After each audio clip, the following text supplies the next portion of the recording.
Today on Variant, I talk about one of the most controversial battles in all of fiction, Superman versus Goku. Welcome to Variant, where we love comics more than fans argue who the winner would be, Superman or Goku. I'm your host, Arris. Now, I'm sure every single one of you know that Superman vs. Goku is one of the most argued and talked about battles in all of geekdom. So since this is such a talked about battle, I wanted to give my 2 cents on the topic. And before you say it, I know Screw Attack has already done this battle. They did it 2 different times actually, along with several other great YouTube channels, but I wanted to give my 2 cents on the topic. So do I choose Superman or do I choose Goku? And why do I choose that character? Well, let's see, shall we?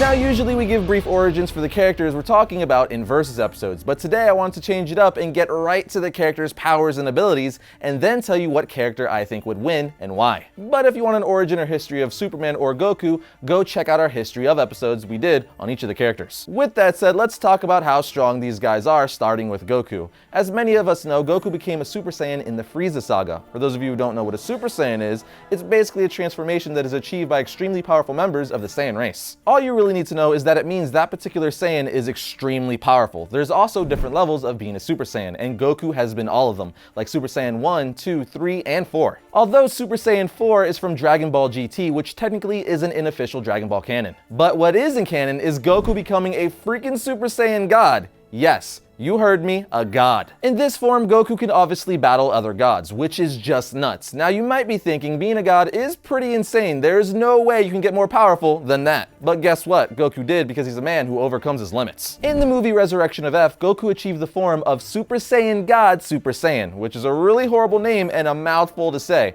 and it's probably why they later changed the name to Super Saiyan Blue. Goku becomes a Super Saiyan Blue from training with Whis. This new form allows Goku to have the godly power of a Super Saiyan God form in his Super Saiyan form. It's a lot, I know. The form is achieved by mastering the Super Saiyan God form, then becoming a Super Saiyan and flooding the transformation with godly Kai. So yeah, clearly Goku is freaking strong. He's not only become a god, so to speak, he's even become a Super Saiyan Blue, which is kinda like a super god. Hence the original name, Super Saiyan God, Super Saiyan. Now, as for his powers and abilities, or at least some of his most popular ones, since he has so freaking many, we have his famous Kamehameha Blast. The Kamehameha is a blue energy wave fired from his cupped hands after pronouncing the name of the attack. We have his Solar Flare. Goku places his hands around his face and releases a blinding flash of light used to blind opponents for either a quick getaway or as an opening for an attack. Then you have the ever so popular Spirit Bomb.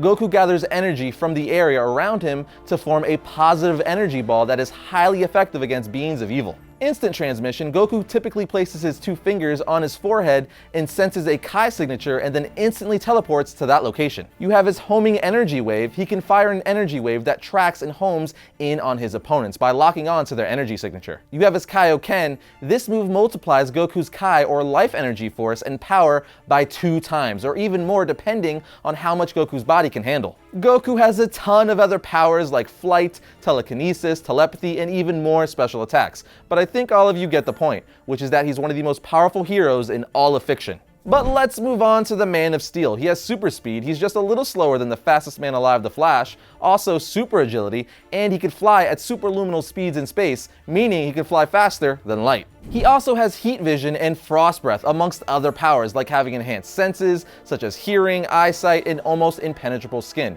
hence his nickname, the Man of Steel. And of course, I can't leave out the fact that Superman has incredible strength, which has been shown to be essentially limitless in the comics. Here are some examples. You have the time he bench pressed the weight of the Earth, which is 5.97 sextillion tons, for 5 days straight. Then back in the day, it was shown that Superman's sneeze, you heard me correctly, his sneeze destroyed an entire solar system.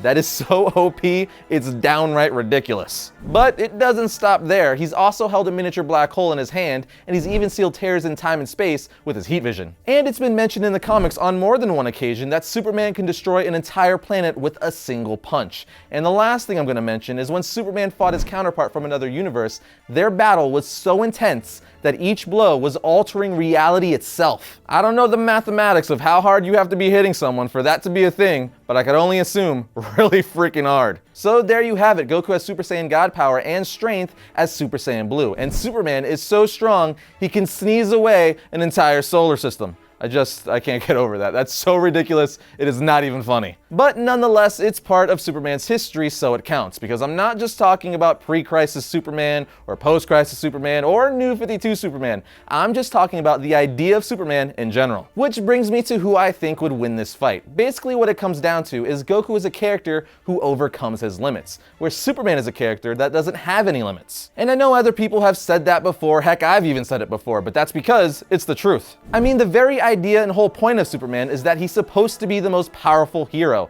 He's supposed to be incredibly and sometimes ridiculously overpowered, hence him sneezing away entire solar systems. I just really can't get over that one, guys. There's basically nothing Superman can't do, while on the other hand, Goku has limits. I mean, he can't even breathe in space, which has been made apparent several times in the series, and the reason why he's been seen wearing a spacesuit. Superman, on the other hand, can breathe in space because, again, he doesn't really have any limitations. Obviously, there's kryptonite, but you guys get the point. Goku's whole story is about a man who keeps overcoming every challenge and obstacle that's being put in his way, which is something we could all relate to and aspire to do. While Superman's whole concept isn't really about can he beat this guy or can he beat that guy, sure, that's in there, but the main concept of Superman is more about is he making the right choices being a god that lives among men. I mean, just think about it. Every time someone wants to compare how strong a superhero or character is, they put him up against Superman.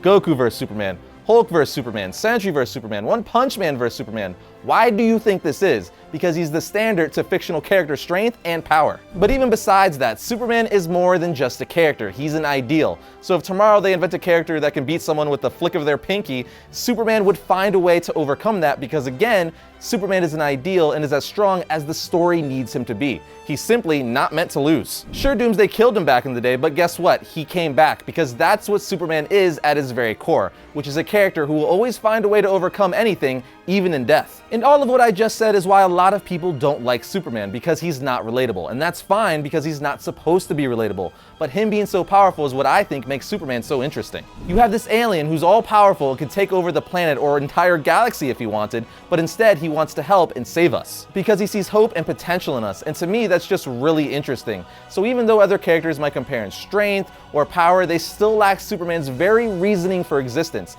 He's meant to be overpowered, he's meant to have no limits, which is why he's Superman. Now, with all that said, all the die-hard Goku fans are like, oh man, Arris, you're just being super biased because you like Superman way more. And to you, I say, no, I'm not being biased at all. For instance, Batman is my favorite character, and even I've stated several times on the show that he can't beat Superman or some of these other super powerful characters because at the end of the day, he's just a human being. So I'm not the person that just because I love a character, I think he or she can beat anyone. Plus, I love Goku. He's probably my favorite anime character. I grew up watching Dragon Ball Z on Toonami after school, much like I grew up reading comics. So if I truly thought Goku would win, I would admit it, because I really like Goku. But even with saying that, I know there's still going to be people out there who say I'm biased or I'm just flat out wrong, and that's completely fine. That's how the internet works. But what I do ask is for you guys to be nice to one another in the comment section. We all don't have to agree with one another. Not agreeing is actually what makes for some interesting conversations, but there's a way to have a conversation about something without being a douchebag. I want to keep Variants a fun community where we can all talk about nerdy things and state our opinions without having to worry about someone cursing us out just because of difference of opinion. Comics and fiction in general are meant to be fun and an escape from the suck that unfortunately is real life sometimes. So why would anyone want to take the fun out of it? Again, it's 100% fine to not agree with someone, but there's a mature way to go about it. First up for Wednesday, August 31st, we have the Amazing Spider-Man issue 17. The Prowler meets the new Electro, but who is she and what does she have to do with the Man in Red? Here we have Han Solo issue 3. In this issue, Han's rebel mission gets even more deadly. Can the Falcon hold up in one of its most intense flights? We're gonna find out. And finally, we have Darth Vader issue 25. This is the last issue of the epic Darth Vader run. It's sad and exciting at the same time. If you haven't been reading this series, you need to pick it up. And that'll do it for another episode of Variant. But remember, you can always like our Variant Facebook page to keep up with the show and all things comic related. You can also follow Variant on Twitter at Variant Comics or me on Twitter at Arris_Quinones. But I'll see you guys next week. We'll talk about all things comics. Guess what? Goku did, because he's a man, about coming over who overcomes limits. Super Saiyan God, Super Saiyan. I'm just saying, guys. Super Saiyan.